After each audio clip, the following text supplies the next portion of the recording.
All right, so let me give you an idea of the day-to-day operations of the company. So our key statistic is paid shifts. So what a shift is an amount of time that a guard or an agent works at a specific job. So that could be a 6-hour shift, very unusual, but it happens if they want a half day or something and we agree to that. Uniformed accounts, uniformed armed are typically 8-hour shifts, and residential, corporate office, and executive protection shifts are 12-hour shifts. So we use various apps in order to keep track of all these things. One of our scheduling programs is called When to Work. So this is something that we build out the schedule and publish it, and through emails and what have you, the employees get what their schedule is. These schedules we want scheduled out 2 to 4 weeks ahead of time. Sometimes that's not possible because we don't have the shift that far out from the client, but we train them into getting us that because we want to have everything covered. We want to have enough time to cover everything. And then just have to solve problems if someone has to call off for some reason, which is unusual, but it does happen. Good, so this is our program here. It's When to Work. Each box is a paid shift. So the ones in black are scheduled.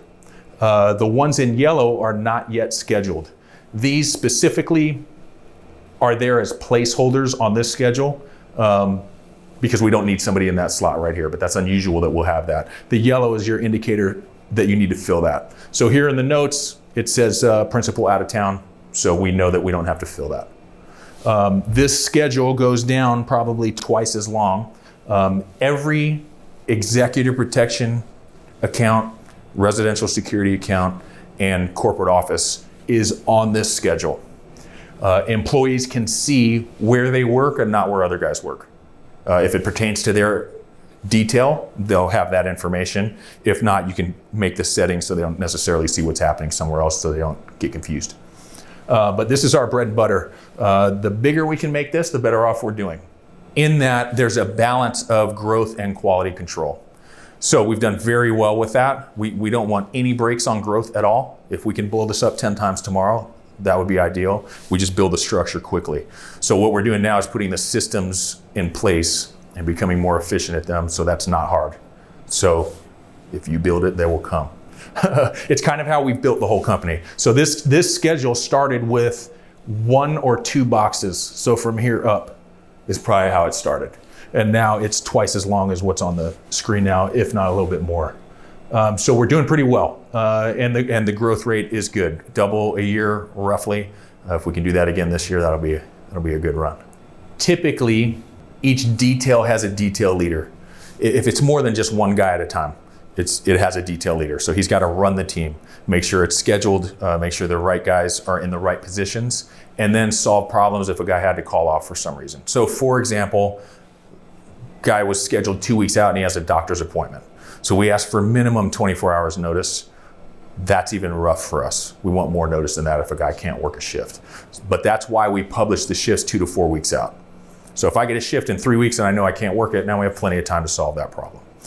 We hate last minute call-offs. It happens on occasion, but we've actually calmed that way down. So part of that is, do you have the right personnel? Do they have the right mindset? Do they want to work? Are they who you want on that job? If a guy's calling off right before his shift, he's obviously undependable. So they get 1 or 2 of those and that's a wrap. Mm-hmm. And they understand that. So we make that clear. On any issues like that, we have disciplinary action forms that we put in place. Guy was late to work, he gets a disciplinary action form. So these are things that go in their personnel file. So if we need to look back at what's going on with somebody, then we have a track record. It also protects us as a company legally, right? If you do have to terminate somebody for some reason, first question the lawyers ask is, good, let me see his personnel file. And if there's nothing in there, I get berated for that. Our lawyers are good. Mm-hmm. And if I have a good built out personnel file, they go, good, yeah, we can work with this. Here's the parameters you need to do the termination. Just out of curiosity, if you send in a disciplinary action form on somebody, do they have to sign that they received it and aren't disagreeing with it? So how we handle that is we want them all to sign it. On occasion, we've had a guy not want to sign it. So we'll say, good, just sign it. There's your comments right there. You can say you disagree with it or whatever your concern is. If they refuse to sign it, period, it still goes in the file. Ideally, we want him to sign it. A guy who wants to work with you and wants to be there and understands that he did something wrong and can correct will sign it and say, okay, good, won't do that again. So that would prevent framing of the guy, where if you're like, oh, I want to terminate this guy, just fill it up with some fake DAFs and then... Yeah, no, we'll never do that. My direction to managers is we don't make things up. It's either a violation or it's not. Which is why the signature makes it valid. Yeah, exactly. So ideally, we want the signature. But we have had guys not want to sign it for whatever reason. But usually that's more of a combative employee that probably shouldn't have been there in the first place. If you don't mind, give us an example of how you've dealt with someone calling the night before and trying to quit off the shift that's due at 6 a.m. and how you've dealt with that. Yeah, so for last minute call-offs, there's various reasons. I couldn't get childcare for my kid. I ran out of gas. I mean, it's random things that there's not really an excuse. If you agreed to work on a certain shift, you're expected to be there. So that's what we relay to these guys is, listen, do not take a shift unless you're gonna work the shift. So rain or shine, hailstorm, your car explodes and you have to run to work. We expect you to be there at a certain time. If something comes up that you can't avoid or you really need some help, we'll always try to fill the shift for you. But calling the night before within 24 hours or right before your shift, that makes it difficult for us to employ you because we're only as valuable as we're dependable to the client, which means you're valuable in your dependability. So we need you to follow through on your word once given. So it's just etiquette really in any job, but it's key here because we're protecting people and there's a reason for that. So we can't leave things uncovered. Now, obviously, if someone's family member died, if they got sick, and they're literally like they have COVID and the client doesn't want them around. Good question. Last minute. Good, so yes, recently COVID's been an issue. We've had that last minute.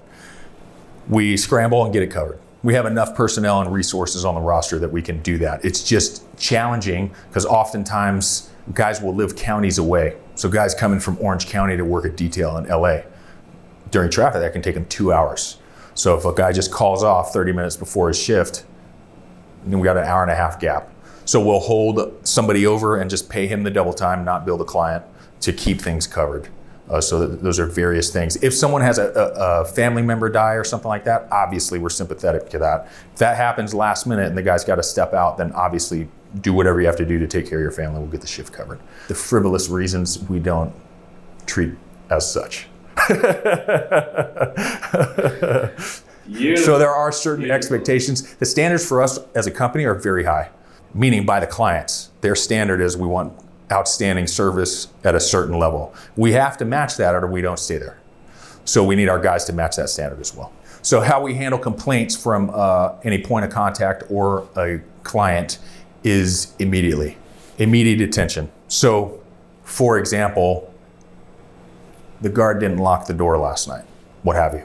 Good, I understand. Do you know what door it was and who the guard was? I want specifics, right? I don't want a general thing. Who did it when? Oftentimes they won't know, right? But I know it was the back door because somebody came in this morning and it was unlocked.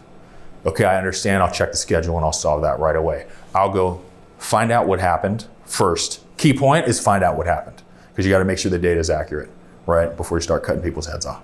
Good, so find out that the data is accurate and then write a disciplinary action form as needed if somebody failed to do something that they were supposed to do or was in their standard operating procedures. If it wasn't in there, correct that and make sure the policy is there, either or of those two things, and then write a report via email back to the point of contact or whoever complained. Hey, we investigated this thing. This is exactly what happened. This is what we're doing to fix it. There could be a million examples of that, but that is key. A lot of times we'll get a complaint about a certain agent. Now, in this business, sometimes it's very intimate, especially on an executive protection team. So you're working so closely with this principal, you're with them every day, they see you all the time. That means when they're having a good day, you're there. When they're having a bad day, you're there. It's a very intimate thing, and sometimes if guys can't negotiate that and the social dynamics of that, we'll call it, they'll want somebody else. Or they'll just decide, I've had too much of this guy. Then we have to replace that. So completely understood, we'll sort it out. Sometimes the guy did something wrong. Stepped on himself and we have to correct that with him and then make the change. Sometimes they didn't do anything wrong. I've worked with great guys. I worked with a Navy SEAL one time, way overqualified, had contracted for years, and the client said, I don't like him. And I was a newer guy. And I was like, I don't get it. Why don't you like him? Couldn't tell me why. And repeated questions because I want to get them what they want. And I said that. I want to get you what you want. I just need to know what the issue is. Couldn't tell us the energy's wrong or whatever the comment was. Understood. We'll trade him out. And we put him somewhere else. The guy was phenomenal. Just didn't work with that client for some reason. So sometimes we have to mitigate those types of things. We know our clients well enough. We know pretty much who's going to work beforehand. But again, until you're with that guy every day, sometimes the client doesn't even know. They'll sign off on the guy's profile sheet and the meeting with him. And then they'll work with him for 2 weeks and be like, I don't think he's going to work. And you got to deal with that. So it varies wildly. We're pretty good at placing people, but it is what it is. Great. Yeah. So what happens if the client says, my guests waited for 10 minutes before you let them in, and they call you and tell you that? Why is this guard making my guest wait 10 minutes before letting him in? How would you expect the detail leader, the chief operations officer, and the CEO to deal with that? Everything pretty much the same immediately. If you're the one receiving that, I completely understand. Let me find out what happened and I'll let you know. Or let me find out exactly what happened, right? Because you want to find out. We've had incidents like that where the guy didn't wait at all. Didn't wait. The guy just wanted to come in and complain. Other times where, no, they waited 20 minutes. It wasn't just 10 minutes. So that's why the key point of finding out exactly what happened has to happen. I've acted before without having that information and been wrong. And we don't want that. So you find out what it is. Say they did wait for 10 minutes. Hey, what happened? I don't know what an example would be. That usually doesn't happen, but we'll correct with the guy what happened. And then we'll write a report back to the point of contact via email and a phone call. This is exactly what happened. This is what we did to correct it. We've had those turn out good, no problem. Thanks for taking care of it. We've also had it come back good. He's out of here. It is what it is, and clients get what they want. So we've had that happen, and I err on the side of trying to protect a guy if he's worth saving, which everybody on our roster is. I don't always win. So sometimes we'll find him another account to work on type thing. So should they justify and explain away that what the client's complaint is? No, good question. Good question. So on this one, when you receive a complaint, every complaint's valid. Every single one is valid. You have to treat it as valid. So I have made the mistake myself of not treating it as valid. And I burned every single time. So you have to handle that person's origination. This is what I think is that guy's eyebrows are too bushy. It can be ridiculous, right? And you have to say, I completely understand how you could see that guy's eyebrows are too bushy. What kind of eyebrows do you want on the detail? I'm being absolutely ridiculous right now, but that's you can't say they're not too bushy. I need this guy here.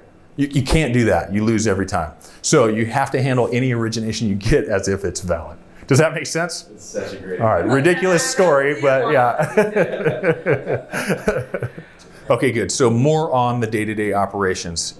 So we've gone over our scheduling, how we dealt with complaints. Management needs to be in close contact with the team all the time. So depending on the size of the detail, typically first you'll have a detail leader that runs the detail. He needs to know his guys, be talking to his guys. Do they like their schedule? Do they hate their schedule? Are they married? Do they have kids to deal with? Do they go to church on Sundays? Like, they need to intimately know these guys. It's gonna, one, help them schedule, and two, understand what our guys' needs are, right? So key mindset as far as management and up is we are there to service our employees. They are not there to service us. They're not there to do work for us. We are there to augment their life and experience by working for this company. I can't stress that enough. Whenever I've dealt with somebody as a peer and I'm trying to help them out, they want to go to work and they do great work, right? I try to treat others as I've been treated well, because I've been treated well and I've been treated not well. And not well sucks, and I didn't want to work there, right? So how many people can we help in the process? Our employees are key on that. So through management, they have to be in touch with the team. I'll call guys randomly every so often. If a family member dies from somebody, they get a call from me. The whole management should call the guy, give him condolences. Hey, do you need anything? That type of thing. You need some time off. When do you want to come back to work? You can do whatever you want. We're here to make sure you're okay, right? That type of thing. The car breaks down, I'll give them a call. Any negative experience in their life, it's not just because it affects work, it's because we need to care about our people, so they're going to care about us and our clients, right? Nobody gets paid enough to get in a fight for somebody else. And we're actually signing that check to get in a fight for somebody else, right? We're signing that contract. If somebody offers you harm, we're going to step in the way of that, right? That we minimally should be treating our guys with that type of respect, that they've made that agreement. Does that make sense? That's great. And do they make good money compared to other? Good question. Yeah, what do they get paid? So we've gone through a huge evolution in the industry on rates paid to guards and agents and bill rates to clients. We've had to go through some tough conversations with existing clients, and we've had tough conversations with employees. In order to stay competitive, we've had to up what we pay our guys quite a bit. We are very competitive, if not, and we're at the high end of the window for what guys get paid in the areas that they work for us. Are you going to say the dollar amount that they get paid? No, because it's going to vary wildly, and it also depends on background, training, and experience. So we have a printout of all the qualifications, and depending on what qualifications the guy brings to the table, will determine his rate. Also, tenure with the company is another one. So 1 to 5 years will raise your rate each year, and then depending on the qualifications and experience that you bring, that'll bump you up. That's amazing. And also, but what about like risk factors for that specific detail? Does that have any sort of play in it? Not immediately until you start traveling outside of the country to a riskier area. Okay. And then that'll change it. So it'll vary wildly. If you're a medic or something like that, sometimes you'll get paid some more money. So what it does is it incentivizes tenure with the company, and also guys investing in themselves. Oftentimes guys will want to just work on a detail and not invest in themselves. They won't train with their weapon, they won't do anything. And anybody who understands security or firearms, if you don't train, you're going to be horrible. It is a perishable skill set. You have to train it. It has to happen. So we want guys to do that, and we want to incentivize that. So the different types of training courses, and we'll give them the courses and schools to go to that they can complete, will bump their rate up. Yeah. That's awesome. And they know that, like you tell them that when you hire them. On the onboard process, yeah, we brief them on all these Cool. things. Yeah. Another item in the day-to-day operations is we do shift confirmations every day. What this did initially is upset the guys who were dependable. Because like, why are you calling me every day? But we had a phase there where we often had guys not show up to work, or show up late, or say they didn't know, or something like that. While they should know, because this program works great, it's just a secondary check. Every night, the night before, or at least 12 to 24 hours before the guy's shift, he gets a phone call from a manager. Hey, your shift is tomorrow, this time to this time, at this location. Are you set for that? The whole roster gets it. Everybody's used to it now, and if a guy pushes back on it, we just say, listen, this is our successful action to make sure every shift is covered, because we can't have things go uncovered. So just text me back, call me back, whatever you want to do. Just let me know you're good to go for your shift. So that happens every single day. Since we did that, we have 0 no-shows, and very rarely is someone late. If we do this, it eliminates all that. If we don't do it, it gets loose. So it's something, once we put in, it was good, we just keep it in now.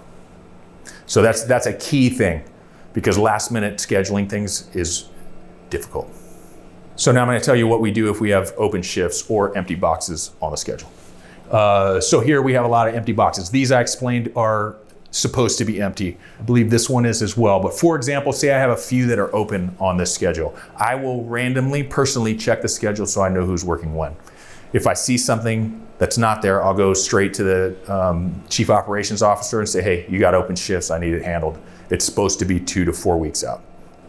They'll typically jump on it and either have a manager below them, or go down to the detail leader if that account requires a detail leader to do scheduling, and have them handle it. Once it's all done, it'll report back to me, good, the shifts are covered, and who it's covered with. So I like information, right? Shift's not covered, I need it handled. Good, I need to hear back at some point, it got handled, and this is what I did to fix it and who I put there. I've had the company for 12 years, I know everything intimately. So I have to know who's on. There are accounts that certain guys cannot work. So if the wrong guy is in that slot, I'll push it right back down the org board and say, no, you gotta solve that. It's gotta be somebody else, and the reason why. And make a note so you don't bring me that back. Anyway, so that's typically how we'll handle open shifts. Again, this line is smoothing out incredibly in the last few weeks. So it's not as much of an issue, but definitely something to note. This is the lifeblood of the company, right? Having shifts, 1, and 2, having them filled with the right people. That's part of how we'll handle open shifts as they come up. Another point in the day-to-day operations, and it kind of also goes in with once a new guy is onboarded and we've placed him on an account. All of our accounts have standard operating procedures, binders. So they'll have a full standard operating procedure. Most, if not all, have an instant hat. Like, what are your most important policies that you need to operate on? How do you let people on and off the property? How do you operate the gate? How do you announce people when they come on and off the property? If we have an incident and you have to, for example, put a client in a safe room or shelter in place, what are your emergency procedures for that? Fire, earthquake, those types of things. That'll be your instant, what you have to know right now. So a guy will come on shift, we'll have him read through that and then ask him questions and make sure he retained it. Then we'll have him read the entire standard operating procedures, which might take more than a shift when he has stuff to do because it's actually kind of beefy on certain accounts. Anyway, that is our policy for how we run that account. And as long as they do everything within there and nothing outside of it, they're good. Also, if they make a mistake, there's something in there where we correct them. So we need to direct them back to that policy. Who writes or who puts together the binders for the account? I write them, and then we'll have a detail leader or something get the binder and actually put it in the binder type thing. Yeah. Or I'll put it together and send it out there. Okay, because I was thinking you'd have to have the know-how from doing the site assessments. Like, someone would have to know what they're writing. Exactly. So they're all customized to each client. Right. That said, there is a template, right? Or which is kind of and a checklist. Like, what are all the boxes I need to check to make sure this is a complete standard operating procedure? So for one site and another site, they're going to be different because the gate's in a different place. So that'll just be adjusted and customized to each account. Makes sense. Yeah. Good. So how guys submit their time and get paid for work is through another one of our apps called T-Sheets, or for timesheets, right? So it's an app the guy can plug in when he starts work and when he ends work. When he takes breaks, he can also plug in there. That automatically populates our payroll software so we know what to pay guys. So we bill weekly and we pay weekly. There are a number of companies that pay every 2 weeks. So most of our guys like that they get a check every week. So they can either do direct deposit and it'll go right into their account. That usually takes a week or 2 to set up once they turn in the form, or they'll get a paper check if they want it to whatever address that they want. On onboarding, it's a key point to make sure that they have access and can get into T-Sheets. We've had a few guys recently that have had trouble logging in, which is always 10 times more work than if you had set it up right in the first place. So that's another line that's getting smoothed out right now, but that's how guys will get paid. So how guys get their uniforms is we spend too much money on our uniforms. I'll just start with that point. We buy quality stuff because we want to look the part. It's too much money, but we pay it anyway. So it's either a polo shirt if they're wearing a uniform, or a button-up short sleeve shirt and a jacket. Legally, you have to have a patch on each shoulder and a badge sewed into your shirt in order to work uniformed, especially if you're carrying exposed. So we'll get those made up, we'll get the patches put on. We have a stockpile of these things at the moment, and it's easy to get more. I'll typically give it to the detail lead of any account and have him keep it in whatever our office is. So there's a box of these shirts. If a new guy comes on, you can issue him a shirt there. Cool. Or a jacket, whatever he needs. How many do they get?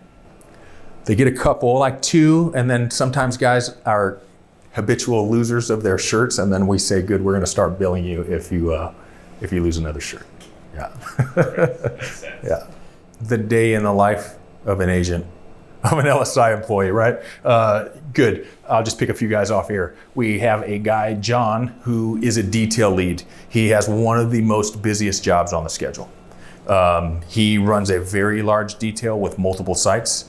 He interfaces with the point of contact, who's the estate manager, quite a bit. And he even interfaces with clients directly on occasion. This guy's pretty 24/7. He gets calls all hours of the day, schedule questions. Guys needs to call off or was upset about his schedule or something like that. John takes care of all that. Physically, he works a site or sites 5 days a week. I'm trying to keep him Monday through Friday. It's consistency for the client, also consistency for him. And then he has enough face time with the team to be effective. That's an example of a guy. Another guy, Danny, he works a day shift if we're strapped to 6 days a week, but typically he'll have 4 days a week, 12-hour shifts, so 6 a.m. to 6 p.m. every time at the same location for this guy. He's very good. Everybody loves him over there, and I get 0 calls. We call it fire and forget, right? If I can get an employee that's a fire and forget, I don't have to check up on him. I just know the job's gonna get done. I'm never gonna get in a complaint. Danny's that. So there's an example. In a guy's day at work, an agent's day, he'll show up. Etiquette is 30 minutes before your shift starts, latest. I've worked on details where you would be berated if you dared to come in 25 minutes before your shift started. Yeah. Now, as a company, we can't dictate that, because if we're not paying him for that, we can't tell him to do that. So we have to say, be on time to your shift. All your equipment on, ready to work. No going to the bathroom, no putting your stuff down. Like at your start time, you're there. Guys know, and I'll use members of the team to push this within the team, it's 30 minutes ahead of time. It's courtesy because you have to do a shift change. So Danny will come in and he will relieve Andy. And Andy will go down basically a checklist of what happened on the shift prior, right? These are the doors that are open and closed. These are alarms that are on or off. These are the principals on site. These are the guests on site. These are the staff on site. So, and here's the schedule for the day, the client schedule. So the guy coming on to relieve Danny has the full rundown of exactly what's supposed to happen that day, what happened before. He has complete command of his environment. So that takes time. At some of our sites, we have boards that show in and out, so it tells you who's there and who's not there. We also have information boards, which will have our BOLOs, which is our be on the lookout, right? So-and-so tried to attempt access to the day. We did a background on him, no criminal background on this guy, for example, and but keep an eye out for him if he comes back. It's this car, year, make, model, color, and a full description of who the subject is and name if we have it. So there will be a multiple of those if we had contacts like that we're concerned about. That means I can just walk into the office or the command post and have all the information I need to be successful for that shift. So that's typically a shift change. Then Danny will work through his day. He'll have a day shift checklist. So at certain times, lights need to be on and off, or gates need to be open or closed, or doors locked or unlocked, what have you. He'll know what he needs to do when. On that detail, he has a team, so there's 2 guys on at least at a time, and the secondary guy will do rounds or check certain things, check other structures, what have you. Do you have that scanning app thing too? Yeah, so on certain accounts, we'll use an app called TrackForce. So basically that means the guy can take his phone and walk around the property, and we have little, I forgot the term for them, but they're little basically dots that you put around the property, and the guy can scan his phone. What that does is it tells you that he's not sleeping, and he's actually going around and checking what he's supposed to check when he's supposed to check it. It also gives us printouts that we can issue to the points of contact or the client. Hey, this is what you're paying for. We checked 100 locations this week or whatever through the property. And these are the timelines. So there's no question on is the guy doing what he's supposed to do when he's supposed to do it. So what guys wear for the detail varies depending on the detail. For example, if it's a uniformed, that's self-explanatory. If it's a plain clothes detail, we don't have a uniform, but we have a uniform. It has to be a collared shirt, polo or button down. Nice jeans, no holes in them, that kind of thing, or Dockers. And then no tennis shoes and no baseball caps. So one of these locations is a large ranch type estate. So the guy will wear some hiking shoes or something like that, but he'll still look presentable. Always have a sport coat in your car. If you get called out last minute to go to dinner with a client or something like that, we want guys to be ready to do that and look the part. So have whatever equipment you need. There are others where you're working a red carpet event, for example, and you're gonna wear a suit and tie to that. So depending on what you're doing will dictate what you're gonna wear, but no t-shirts, no hats, no tennis shoes type thing. We've had guys try to stretch the envelope, and that's not going to fly, right? We have to have standards in grooming as well. You can't have a wild beard as long as it's a well-kept beard and you look presentable and professional. We across the board on our accounts, regardless of what they are, we want guys to look corporate professional. So as far as equipment, we'll start with uniform guards. So a uniform guard will wear a Sam Browne or a duty belt, same thing. So if you look at a police officer and he has the large belt on with magazines and his gun and cuffs, pepper spray, a baton, and probably a taser, if he's in law enforcement, that is his duty belt. So our uniform guys wear a duty belt. Their gun is their responsibility, but we always want to know what it is and what holster they're using. There are certain holsters that are dangerous, and we don't want them using those. Typically, we'll use a holster like a Safariland, which is a triple retention. So that means the pressure on the weapon system in the holster is a level 1. 2 is a hood, which you have to defeat this hood and then pull. And 3 is the pressure on the weapon system, the hood that you have to defeat, and then a button. We like our uniform guards in those because if an altercation occurs, it most likely will be a hand-to-hand thing very closely, right? So if I'm wrestling with somebody, I don't want them to be able to get my gun. If for some reason we were wrestling over it and I wasn't winning, right? Because once that comes out, it's bad. But we want them proficient with it so they can get to it if they needed to, okay? So that's that. We want at least a couple spare magazines, handcuffs. There are certain permits for pepper spray and a baton. If they have those permits, we'll let them carry those things. If they don't have them, they cannot carry. So that's typically the uniformed setup. He'll be wearing his polo shirt or button down, a jacket. Our uniform is black boots with OD green pants or Ranger green, we call them BDUs, battle dress uniform pants, and then the LSI tops.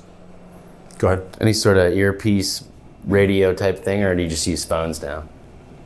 Depending on the detail. So some will have a radio, some they don't want to hear it open, or you don't want it open, so they'll have an earpiece as well. So our uniform accounts will use that. Now, if I'm working an event or something like that and I have a 5-man team, I'll probably wear that, right? Because I want to be able to talk to him when he's way down there, or he's with another client on the other end of the block or something like that. Yeah. Or if I need to talk to my driver, he might even have it open in the vehicle, but I can call him, hey, pull around to the designated location at this time, whatever.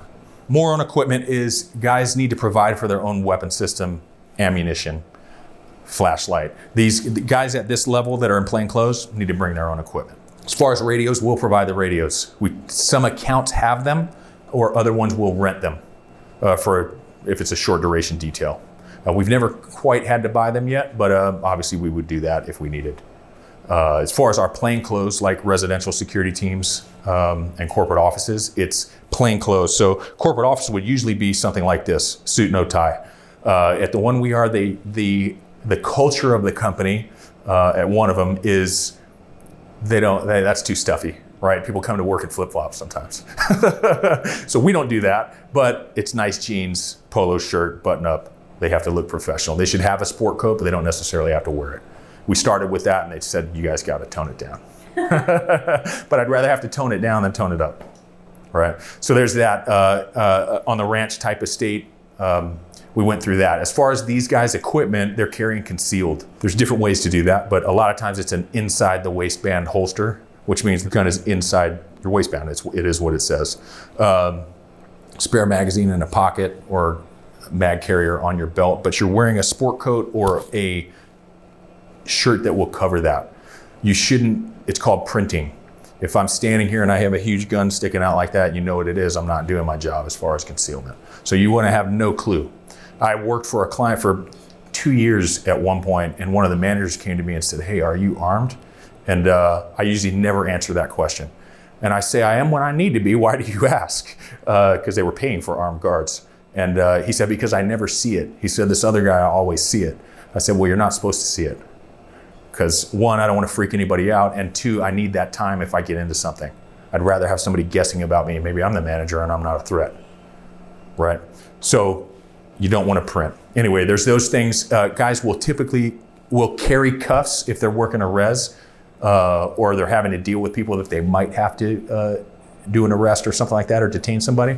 So they'll carry that. and always a flashlight, always. And on some of the estates that are big, it's got to be a flashlight that reaches out. So they have very small versions that'll fit in your pocket that'll reach out plenty far. Key point, all of these guys have to have all of their permits on their person, not in a drawer, not in their backpack, not back at home. They have to have their guard card in a wallet or something in their pocket. They have to have the exposed permit in there, and they have to have the concealed carry license in there as well. If they're carrying pepper spray or a baton, they have to have those permits on them as well. You have to be able to present that if you get into something to law enforcement when they're doing the after action. One more thing on permits, there's one exception to the exposed firearm permit. This is a key exception and almost no one knows it, right? The exception is if you're active law enforcement with a letter from your department that you can work off duty, you don't need the exposed permit. That is the only way you don't need it. So we've had guys that worked with us for some time and they didn't have certain permits. We won't let them operate armed without the permits that they need or carry anything that requires a permit. So that's what the day-to-day operations of the company are like.